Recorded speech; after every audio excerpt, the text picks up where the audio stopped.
अस्सलाम वालेकुम एवरीवन, उम्मीद करती हूँ कि आप सब खैरियत से होंगे। Forex trading engulfing course class number 3 है। आज हम डिस्कस करेंगे वैलिड एंड इनवैलिड इनगल्फ। अगर आप इनगल्फ स्ट्रेटेजी पे काम करते हैं और आपको वैलिड और इनवैलिड इनगल्फ के बारे में मालूम नहीं है तो यकीन जाने ये आपकी एक्यूरेसी को बहुत डाउन कर सकता है। बिना टाइम को वेस्ट किए हम बढ़ते हैं अपने टॉपिक की तरफ, वैलिड एंड इनवैलिड इनगल्फ।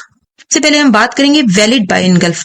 जैसे कि लास्ट टाइम मैंने आपको बताया था कि ये एक वन कैंडल इनगल्फ है, यानी कि ये एक सेल की कैंडल है। इसको एक कैंडल ने इनगल्फ किया, यानी कि इसकी बॉडी और इसकी विक दोनों को अपने अंदर कंप्लीटली इनगल्फ कर लिया। तो ये एक वन कैंडल बाय इनगल्फ है जो वैलिड है। ये एक टू कैंडल बाय इनगल्फ है। आप देख सकते हैं कि इसकी बॉडी और इसकी विक दोनों को इन दो कैंडल्स ने मिलकर अपने अंदर इनगल्फ किया है। इसी तरह ये एक सेल की कैंडल है और इसको तीन कैंडल्स ने मिलकर अपने अंदर इनगल्फ किया है, तो ये भी एक वैलिड इनगल्फ कहलाएगी। अब हम बात करेंगे इनवैलिड इनगल्फ की।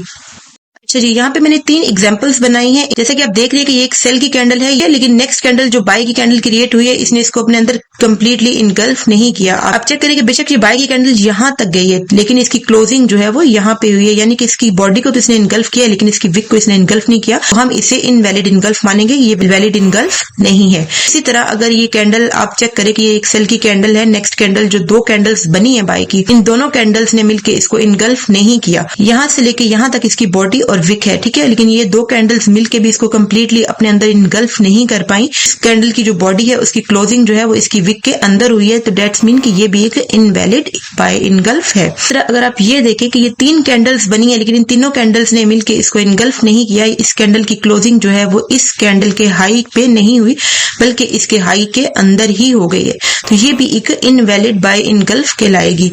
अब हम बात करेंगे सेल की कैंडल्स की।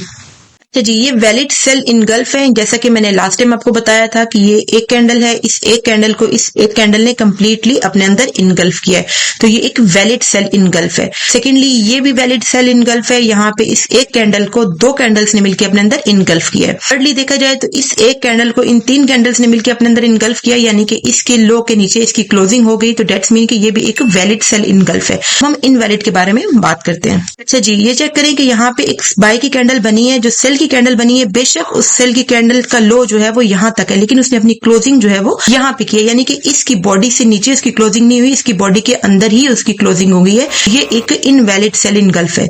इसी तरह अगर हम ये देखें तो ये दो कैंडल्स ने मिलकर भी इसको अपने अंदर इनगल्फ नहीं किया, क्योंकि इस कैंडल की जो सेकंड कैंडल है इसकी क्लोजिंग जो है वो इस कैंडल की बॉडी के अंदर हुई है, ठीक है, उसने इसको कंप्लीटली अपने अंदर इनगल्फ नहीं किया। ये भी एक इनवैलिड सेल इनगल्फ है। इसी तरह अगर हम इस कैंडल की बात करें, इस एक बाय की कैंडल को इन तीन सेल की कैंडल्स ने मिलकर अपने अंदर इनगल्फ नहीं किया, क्योंकि कैंडल का लो बेशक यहाँ तक लगा लेकिन इसकी क्लोजिंग जो है वो यहाँ पे ऊपर हुई है, तो ऐसी कैंडल्स को हम बोलते हैं कि ये एक इनवैलिड सेल इनगल्फ है। इन शॉर्ट वर्डिंग में मैं आपको बता दूं कि हमें हमारे माइंड में ये रखना है कि ये जो टेकन कैंडल है जिसको हम मान रहे हैं कि ये हमारे लिए सेल इनगल्फ का काम करेगी, ठीक है, आपकी वो कैंडल जो है वो कंप्लीटली नेक्स्ट दो कैंडल्स या एक कैंडल या तीन कैंडल्स मिलकर उसको इनगल्फ करें, उसकी विक और उसकी बॉडी के साथ उसको इनगल्फ करें, तो वो एक वैलिड इनगल्फ मानी जाती है, ठीक है।